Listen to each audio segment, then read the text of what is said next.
Salmo 133, verso de número 1. Põe para mim na tela, por favor. Ó, como é bom e agradável viverem juntos ou viverem unidos os irmãos. Você pode ler lá para mim? Não, é só o verso 1, por enquanto. Ó, como é bom, não está falando para quem, tá certo? Ó, como é bom e agradável, certo? Viverem unidos os irmãos. Para o diabo, nós já temos certeza de que é bom e agradável? Não. Para alguns irmãos é bom e agradável viver com outros? Nem sempre. Então é só para a gente ter uma perspectiva mais profunda de uma orientação que é difícil de cumprir. Então vamos ver mais textos. Mateus 5, 23. Coloca na tela. Mateus 5, 23. Portanto, se você estiver trazendo a sua oferta ao altar e lá se lembrar que o seu irmão tem alguma coisa contra você, verso 24, deixe diante do altar sua oferta, vá primeiro reconciliar-te com o seu irmão e então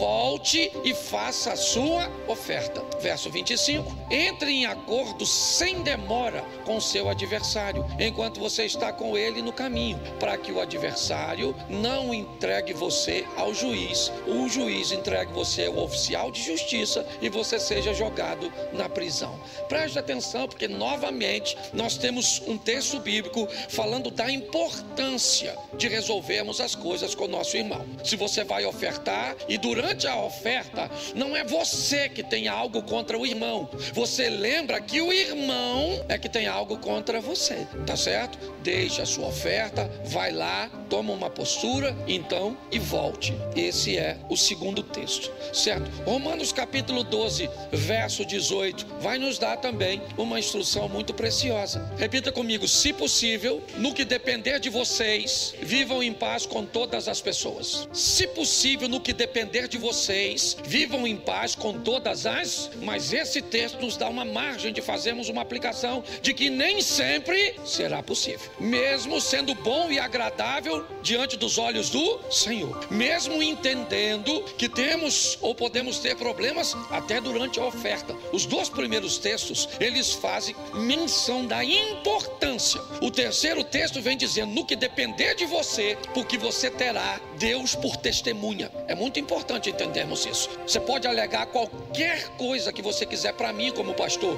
para dizer da dificuldade que você tem de viver com seu cônjuge, com seu pai, com seu irmão, com seu amigo. A única questão é que eu não tenho conhecimento suficiente para dar a você razão ou não. Então é importante que isso que nós estamos lendo, nós vamos prestar conta direto a uma testemunha. Deuteronômio: os céus e a terra tomo hoje por testemunha entre eu e você, certo? Estarei convosco todos os dias, ainda que você faça sua morada nas estrelas. Esses são textos que diz que não há como esconder do Senhor. Então é importante que tenhamos essa visão, tá certo? Então, no que depender de você, lute com todas as forças para manter a comunhão com os irmãos. Mas o salmista, no Salmo 120, no verso 5, ele diz algo precioso: ai de mim que peregrino em Meseque, habito em meio a tendas de Quedar.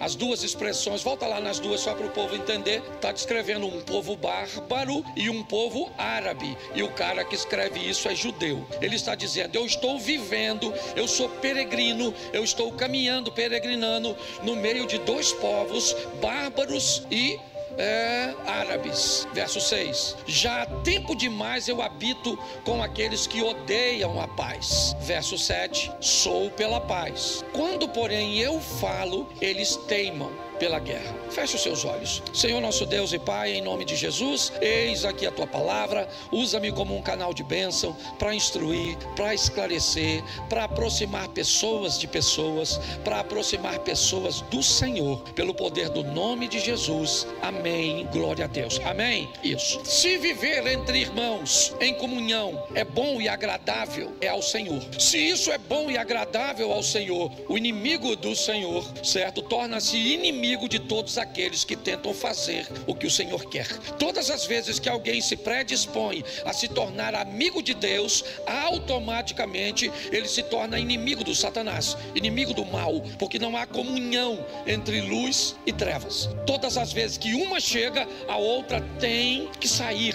Elas não coabitam no mesmo ambiente. Então nós vemos que é bom e agradável a Deus que os irmãos vivam em união. Porém, isso não será fácil fácil de ser mantido, porque alguém vai trabalhar para que isso não aconteça. Aí nós migramos para um texto que fala de um momento tão precioso, mas que tem o propósito de nos mostrar que qualquer momento da nossa vida, quem vai se apresentar, por mais importante e expressivo que ele seja, eu não posso me apresentar somente em parte. Ofertar é importante? É, mas o que a Bíblia está dizendo é, Deus nos quer por inteiro. Então, eu não cumpro isso, mas pelo menos eu vou lá e dou meu dinheiro. Não é assim que funciona. Nós temos que ter maturidade. Então ele diz, deixa a oferta, se conserta e vem ofertar. Mas no Salmo ou em Romanos, nós recebemos uma informação muito importante. E qual é? Não vai dar para viver próximo de todos. Existem pessoas que não farão parte da sua intimidade. Elas não farão, não tem como fazer. Essa é uma informação importantíssima e que só pessoas maduras, me parece, que conseguem gerenciar esse tipo de informação. Porque ela não está dizendo para que eu descarte ninguém. Essa não é. Os dois versículos anteriores, a Bíblia se completa, se entrelaça. Ela não fala contra ela, não é assim que funciona. Ela só está dizendo que no que depender de mim, eu vou lutar com todas as minhas forças para conseguir ter um bom relacionamento com todos, mas que nem sempre isso será possível. E o salmista descreve isso: peregrino em Meseque, habito em meio a tendas de Quedar, eu sou pela paz, mas quando eu luto pela paz, eles teimam pela guerra. O que a Bíblia quer nos mostrar é que precisamos fazer uma leitura, certo? Do ambiente, das pessoas que nós nos relacionamos. E como filho de Deus, todas elas são nossos irmãos, até mesmo nossos cônjuges. No que diz respeito a serem filhos de Deus, nós casamos com nossas irmãs. As irmãs se casaram com seus irmãos em Deus. Por que é tão desafiador? Porque agrada a Deus. Por que é tão desafiador? Porque criar esse ambiente no nosso coração pode macular o nosso relacionamento para com Deus. Então é importante nós entendermos algumas coisas que podem e que causam guerras entre nós, situações que provocam, ok? As nossas reações. Nós ouvimos esses dias nesse altar que o que você faz, ou seja, a sua ação não determina quem você é. Não é a sua ação que diz quem você é. O que diz quem você é a sua reação. A proposta foi dizer o que é uma ação. É algo programado. Eu vou falar alguma coisa com você. Então eu programei o que eu vou falar com você. Eu programei o tom, eu programei as palavras, eu programei tudo para falar com você. Então esse parece eu. Porém, quando eu vou falar com você, você pode me responder de uma forma inesperada. E quando você me responde de uma forma, certo, que eu não esperava, aí eu reajo e não ajo. Você já notou que alguém vai fazer uma ofensa a você e quando você responde, ele fica mais ofendido do que conseguiu te ofender? Porque a primeira ação ele fez programada, a segunda saiu, foi sem filtro, ele não teve como programar. Então nós vamos entender algumas coisas. Eu separei algumas guerras. Por que a minha preocupação? Porque todas as vezes que o irmão briga com o outro, o prejudicado é sempre o pai. Todas as vezes que o irmão briga com o outro, ele sai da igreja. Todas as vezes que o irmão briga com o outro, ele tem problema. Você pode notar, o cara briga com o irmão, mas acaba tendo problema com o pai, ou relacionamento com o pai. Então nós precisamos aprender a estabelecer níveis de relacionamento. Eu já falei isso aqui diversas vezes, certo? Níveis. Onde é que essas pessoas ficam na minha vida? São pessoas que eu conheço, tá certo? Elas são meus conhecidos. Sei onde mora? Não sei onde mora. Sei se é casado? Não sei se é casado. Sei quantos anos tem? Eu não sei quantos anos tem. Eu não sei se tem filhos, mas eu conheço de vista. Esse é um tipo. A maior parte das pessoas ocupam essa categoria e vão ficar lá para sempre, e você não vai se sentir incomodado com elas. A segunda categoria é a categoria dos amigos. Os amigos superficiais. Aquelas pessoas que você não tem relacionamento tão profundo, mas você já sabe onde mora, você sabe o nome, você sabe que é casado, sabe quantos filhos tem, tá? Você joga uma bola com ela, você conhece as pessoas de uma forma mais, ela ocupa um lugar. Bom, nós temos aqueles que vão entrar um pouco mais na nossa intimidade. Eles vão viajar conosco, eles frequentam a mesma igreja, lanchamos depois do culto. Cuidado, porque isso não dá o direito a você de levá-los para dentro da sua casa. Isso aí é outra categoria. Se quiser levar de forma irresponsável, leve, mas depois não diz que, não, vamos mais na igreja porque o irmão tá lá, aquele irmão fofoqueiro que me ofendeu, que fez isso, que fez aquilo outro, que fez aquilo outro. Quem mandou você levar? Tá certo? Aí o Satanás. Aqui, ó. Bota a culpa no Satanás, não. Já é culpado, mas eu vim aqui defendê-lo, certo? Você é obrigado a selecionar esse tipo de gente. Gente que vai ouvir sua intimidade. Estabelecer níveis de relacionamento é importantíssimo. E se nós não fizermos isso, vamos criar problemas para nossa família, para nossa comunidade, para o nosso relacionamento para com Deus, para o nosso exemplo para com outras pessoas. É de responsabilidade nossa. Então, segure aqui esses exemplos que eu vou dar a vocês. Gênesis 4, verso 8, o primeiro problema entre irmãos. Vou usar um texto só porque é muita coisa. Caim disse a Abel, seu irmão: vamos ao campo. Estando eles nu, Caim se levantou contra o seu irmão e preste atenção, nós estamos diante da primeira guerra entre os irmãos e vamos entender por que é que irmãos se odeiam. Qual é o grande problema de Caim e Abel? Eles têm um problema. Duas vezes eles têm a oportunidade de resolver o problema, principalmente Caim. Eles apresentam a mesma coisa para Deus, uma oferta.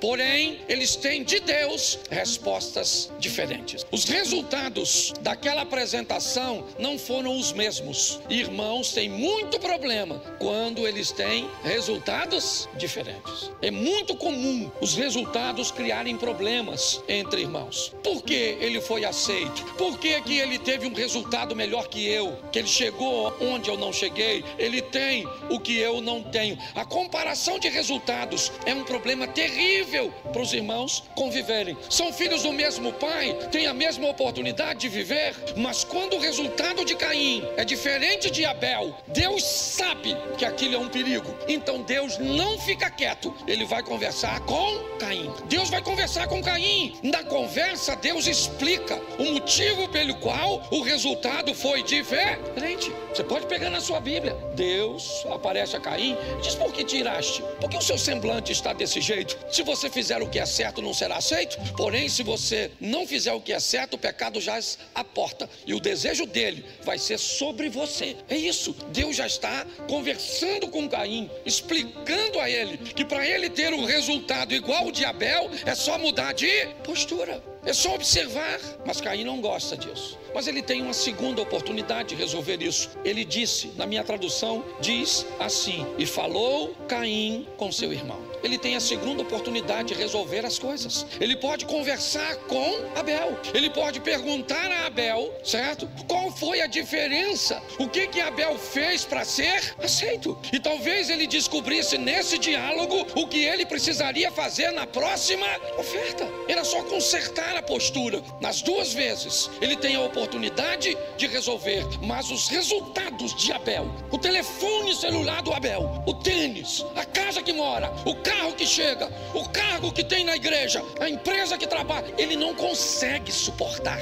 Ele tem a oportunidade de fazer o mesmo, e não o mesmo em si, mas de retirar da vida resultados extraordinários, mas ele não faz. Não, das duas vezes falhou. Então Caim só tem uma coisa a fazer: matar alguém. E se tinha alguém que merecia morrer nesse texto, quem era? Quem era? O Caim, não fisicamente, certo? Caim precisava matar tudo aquilo de ruim que Deus já o havia denunciado. E pronto. Ô gente, Caim não tinha problema de oração, não. O texto está dizendo que Deus conversou com ele. Não é igual muitas vezes nós, não, que vamos falar e não somos. Deus falou com ele. Caim, muda de postura. Mas era difícil demais. Doía demais ver o resultado do irmão. E olha que, segundo aqui nós temos, nem tinha tanta gente assim para saber. Porque quando tem muita gente, a gente fica com vergonha. É ou não é? Sim ou não? Você já tropeçou? Quando você tropeça, que você está na rua, qual é a primeira coisa que você faz? Olha para se alguém viu o teu tropeço. Se ninguém, dane-se, certo? Eu vi uma história muito interessante de um cara que ele foi assaltado e roubaram a roupa dele toda na rua. Como é que ele ia voltar para casa? Pelado. Pensa na vergonha, sim ou não? Isso. Mas ele achou uma sacola de papelão. O que ele fez? Furou 2 olhos, abriu, enfiou e nem correu. Ele foi embora pelado. Estava pelado, sim ou não? A vergonha dele estava exposta, sim ou não? Mas ninguém sabia quem ele era. Você está rindo de tu, às vezes. Então, escute só. Resultados diferentes fazem o irmão matar o outro. Eu não posso me deter muito, porque é muita informação. Vamos para o segundo. No segundo culto eu prego de novo. Tá certo? E é bom que quando eu prego um montão de vezes assim, eu não esqueço mais.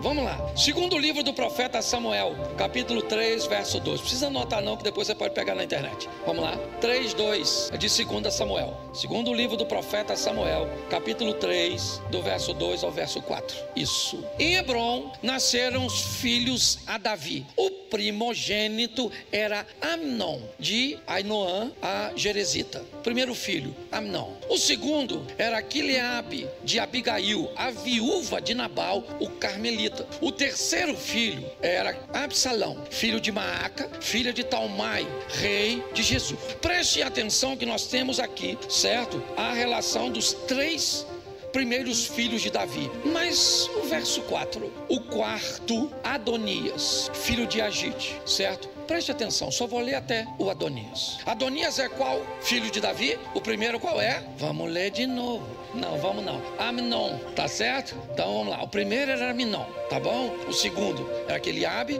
O terceiro era Absalão. O quarto era o Adonias, tá certo? Sim ou não? Então tá bom. Davi teve uma penca de filho. Depois você lê que eu não sou obrigado a ler tudo, tá certo? Primeiro livro dos Reis, capítulo 1, verso 5. Nunca isole um texto da Bíblia que você vai se dar mal. Fique de olho em todos os textos, porque isso vai te ajudar bastante. Então Adonias, filho de, se exaltou e disse o quê? Eu reinarei. Providenciou carros e providenciou o quê? Cavaleiros e 50 homens, certo?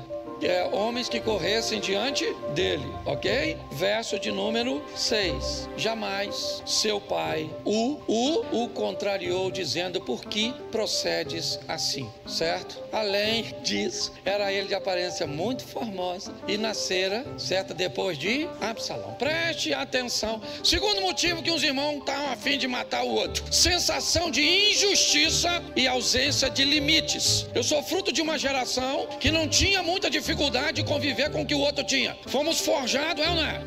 Quem aqui? Agora eu vou querer ver como é que o negócio vai ficar bonito agora. Quem aqui teve cachumba? Levanta a mão. Olha que beleza. Catapora. Tudo velho. Tudo velho. Quem aqui furou o pé com prego ferrujado? Isso. Cortou o pé com caca de vidro. E tomou antitetânica. Isso. Cortou a cabeça no arame farpado. Tomou banho pelado no rio. Correu no pasto da vaca que queria dar uma chifrada. O galo queria dar umas paradas no seu, você correu também. Quem aqui teve frieira nos dedos? Bicho de pé. Carrapato estrela na sua virilha ou embaixo do braço.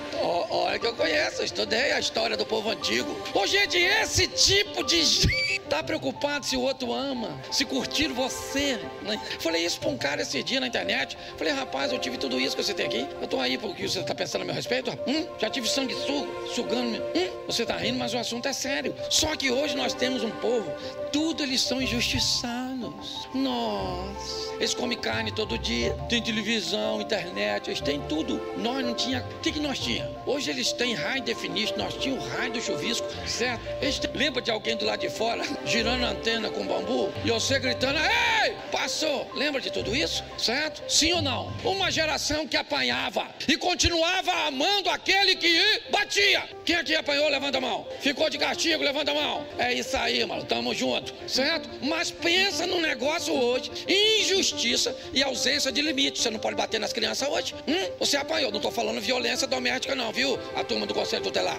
Aliás, tô com autoridade aqui, ninguém me prende não, tá certo? Mas é verdade, você apanhou, não apanhou? Pronto. Se você viesse na rua e uma mãe estivesse batendo num filho que estava fazendo pirraça, a sua olhava pra tu. Hoje as pessoas chamam Conselho Tutelar. Ninguém criou lei quando eu apanhei. Agora na hora de eu bater, eu que falasse pra minha tia: vou denunciar a senhora. Ela falou: eu bato no conselho, na conselheira, no Alexandre de Moraes, no Lula, eu bato em todo mundo, mano. Já não é Elon Musk que tá brigando com ele. Foi assim que nós chegamos até aqui, sim ou não? E aprendemos a respeitar os mais velhos, aprendemos a respeitar as filhas dos outros, não mexíamos em nada que era de ninguém, é ou não é verdade? Porque alguém nos deu limites. Irmãos que têm limites não matam os outros. Entende que não há injustiça? Não. Mas Adonias se achou injustiçado. Por quê? Lembra? Eu até agora falei de Salomão? Não, né? Eu falei de Aminon, que Eliabe. Eu falei de Absalão, certo? E eu falei de Adonias. Salomão apareceu? Não. Mas quando Salomão vai ser ungido rei por Davi, Adonias não vai engolir isso. Ele não vai engolir. Ele não consegue. Ele não tem maturidade para entender isso. Ele não quer ser o irmão do rei. Ele quer ser o rei. Ser o irmão do rei era uma vantagem? Sim ou não? Sim ou não? Isso. Se ele fosse leal ao rei, seria mais ainda? Sim ou não? Ele teria um bom cargo, uma boa estrutura, uma boa proteção? Sim ou não? Mas ele não queria ser o irmão do rei. Ele queria ser porque para ele aquilo era injusto. Mas aí a Bíblia diz: por que ele é assim? Porque seu pai, certo? Jamais o contrariou perguntando por que ele fazia assim. É importante nós estabelecemos limites, porque pessoas que não têm limite, quando olharem situações cujas quais eles não recebem a vantagem que gostaria de receber, eles têm tendência a matar o outro. Essa é a grande verdade. Posso ouvir um amém? Só tem mais 10 minutos. Isso. Vamos para o terceiro. Gênesis 37, 3. Outro motivo que os irmãos gostam de ter problema e de matar o outro. Ora, Israel, ou seja, Jacó, amava mais a José que a todos os seus filhos, porque era filho da sua velhice, e fez uma túnica talar de mangas compridas. Irmãos costumam matar os outros quando os pais estabelecem comparações. O texto está dizendo que Jacó, por José ser filho de Raquel, a mulher que ele amava, o primeiro filho dela, até o presente momento o filho mais novo, o caçula, nitidamente ele, certo, oferece preferências a esse garoto. Quando ele faz isso, ele cria um litígio, ele cria um problema, ele cria uma briga por causa das comparações. Quando nós fazemos isso com os nossos irmãos, ou seja, com os nossos filhos, nós criamos problemas entre eles. Nós temos que ter muito cuidado com as preferências, temos que ter muita sabedoria quando vamos convidar alguém e deixar alguém de fora, como vamos dar para alguém, mas não temos condições de dar para todo mundo. Você lembra que as mães tinham essa preocupação com os filhos, certo? De não estabelecer nenhuma vantagem a nenhum deles, porque eles entendiam que isso prejudicava mais do que ajudava. Para eu adiantar, 1 Samuel, capítulo 17, verso 28. Vamos lá, rapidinho. Ouvindo Eliabe, seu irmão mais velho, falar àqueles homens, acendeu-lhe a ira contra Davi e disse: por que desceste aqui? A quem deixaste aquelas poucas ovelhas no deserto? Bem conheço a tua presunção e a tua maldade. Desceste apenas para ver a peleja. Preste atenção. Irmãos costumam ter problemas com outros quando esses irmãos conseguem ter uma boa visão a respeito de si. Olha só, qual é o problema que Eliabe tem com Davi, o chamando de presunçoso? Na verdade, a exposição desse texto tem a ver, o que Eliabe não gosta é da maneira que Davi se vê. Davi não se vê como coitado e não se comporta como coitado. A visão que Davi tem a respeito dele.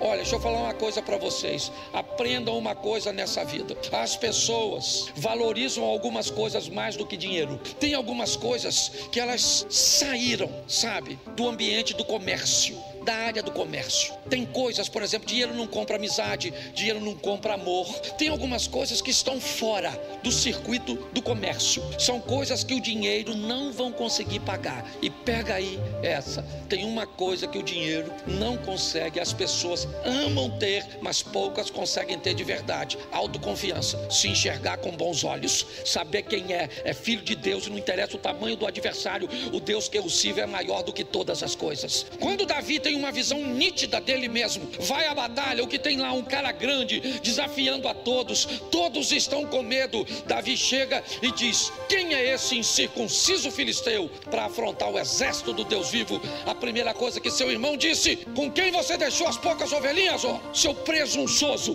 conheço a tua maldade. Olha só, às vezes quando você se enxerga, quer alcançar grandes coisas, quer chegar em lugares altos, quer conquistar quem está do seu lado, seus irmãos não toleram isso. Mas sabe por que não toleram? Porque não conseguem ter a boa visão de si mesmo que você tem. Não se engane, pessoas detestam. Ah, pastor, mas eu não julgo ninguém. Ah, não julga? Você quer ver as pessoas te odiarem? Tem um casamento feliz. Não há nada pior que um casamento feliz. Um casamento feliz denuncia que é possível, sabe? Quando você faz algo, você não precisa falar. Aquilo fala por si só. O que está acontecendo aqui com Eliabe é isso. Ele não gosta, ele chama Davi de presunçoso. Com quem você? O que você veio fazer aqui? Eu sei que você só veio ver a peleja. Note que o que Eliabe está dizendo, eu sabia que se você chegasse aqui, você não ia ter medo do gigante, porque você acredita em você. Eu não sei o que você está te enfrentando, mas Deus está mandando te dizer, acredite em você e no Deus que você serve, porque Ele vai te dar vitória. Não interessa o que você esteja enfrentando. Agora se prepare, se você acredita em você e tem uma boa visão a respeito de si mesmo, seus irmãos não vão gostar de você. Entendeu? Aí você descobre, você quer ser um derrotado e não conviver com isso, ou quer vencer, mas aprender a lidar com essa situação. Posso ouvir um amém? Isso, só faltam mais 2 aqui, não vou passar de 7,5 não. Gênesis 21:8. Enquanto você acha, vamos lá, resultados diferentes faz com que irmãos queiram matar uns aos outros. Sensação de injustiça e ausência de limites vão fazer os irmãos se degladiarem.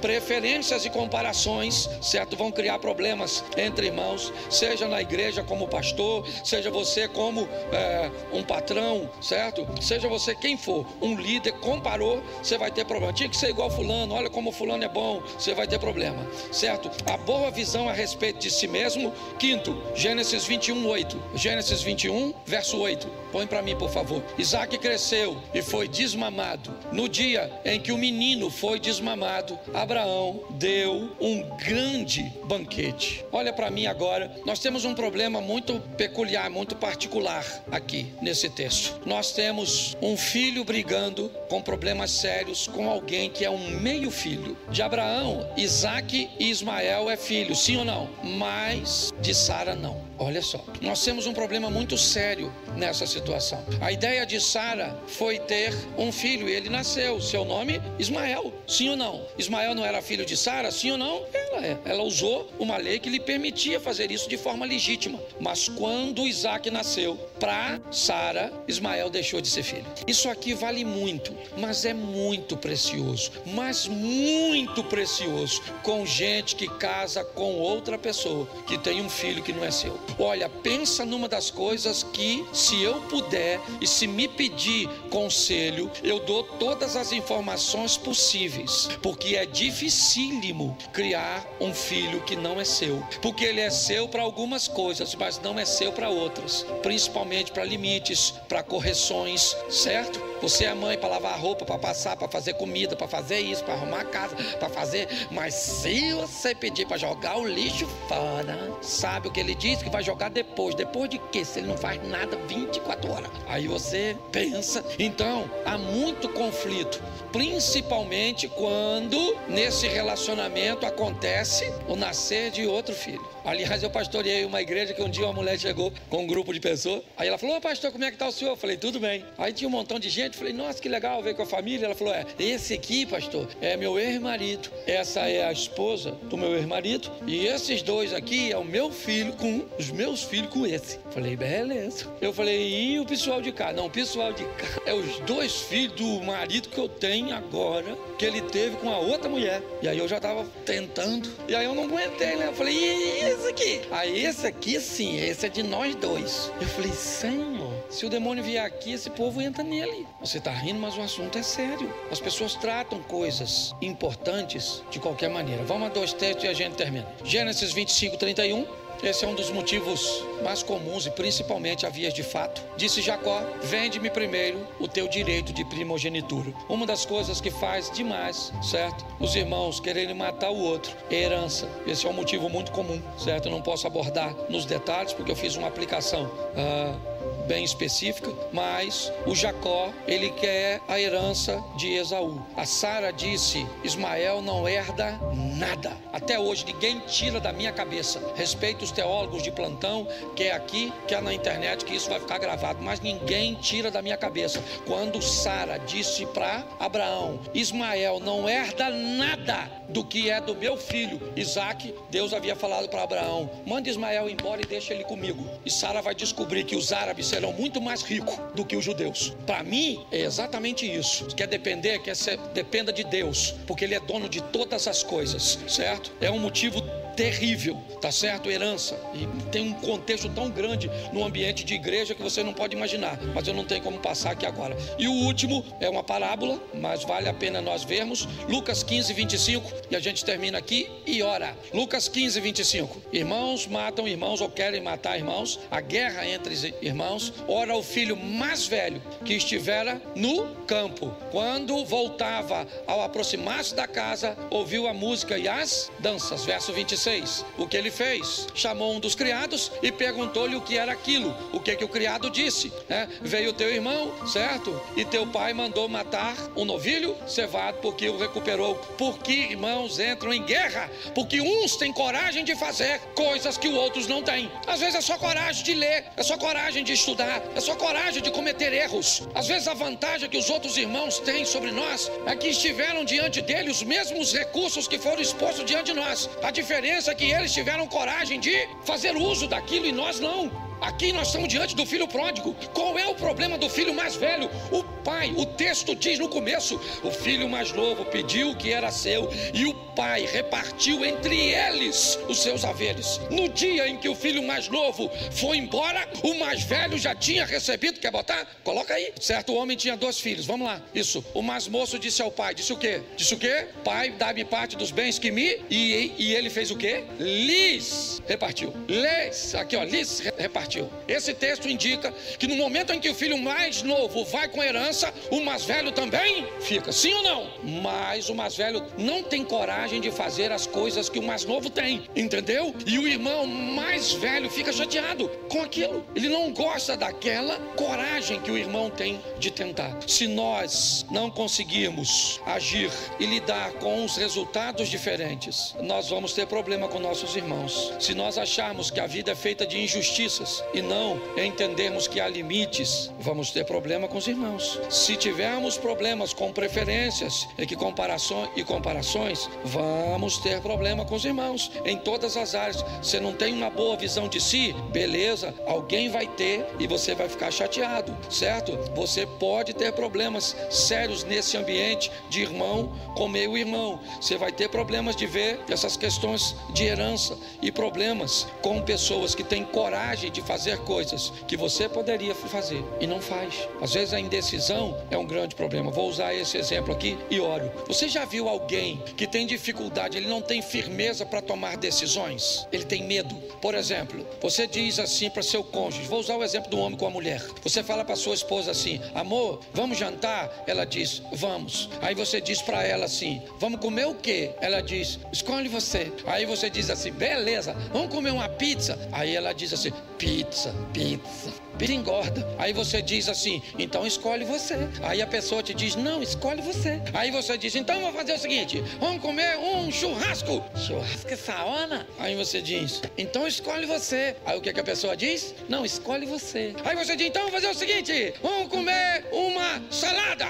Salada, eu tô com fome. Aí você diz o quê? Perdi a fome. O que está acontecendo numa situação como essa? Você tem o indeciso conversando com o decidido. E qual é o problema? O problema é que todas as vezes que o decidido decide, o indeciso escolhe. Que ninguém pode ser tão firme para escolher tão fácil. E se a salada estiver ruim? E se a carne estiver mal passada? E se a pizza não for boa? Você não tem medo de arriscar? Então, meu filho, a vida é dura para quem é mole. A semana começa hoje, não é amanhã não, é hoje, domingo. Então que seja a melhor semana da sua vida. Que seja uma semana incrível, extraordinária, onde você aprenda a lidar com os outros, ter coisas que você não tem, com pessoas preferir outras e não preferir você. Nós não podemos estar nem aí, meu filhão. Um beijinho no ombro e vida que segue. Seria maravilhoso receber uma boa notícia hoje, anunciando que seu milagre finalmente chegou. Se você gostaria que milhares de outras pessoas também fossem abençoadas hoje, compartilhe e deixe um like no vídeo para que muitas pessoas recebam esse conteúdo e possamos fazer juntos uma corrente de oração. Se você deseja receber as novas pregações que estão chegando em breve, inscreva-se no meu canal e ative o sininho das notificações.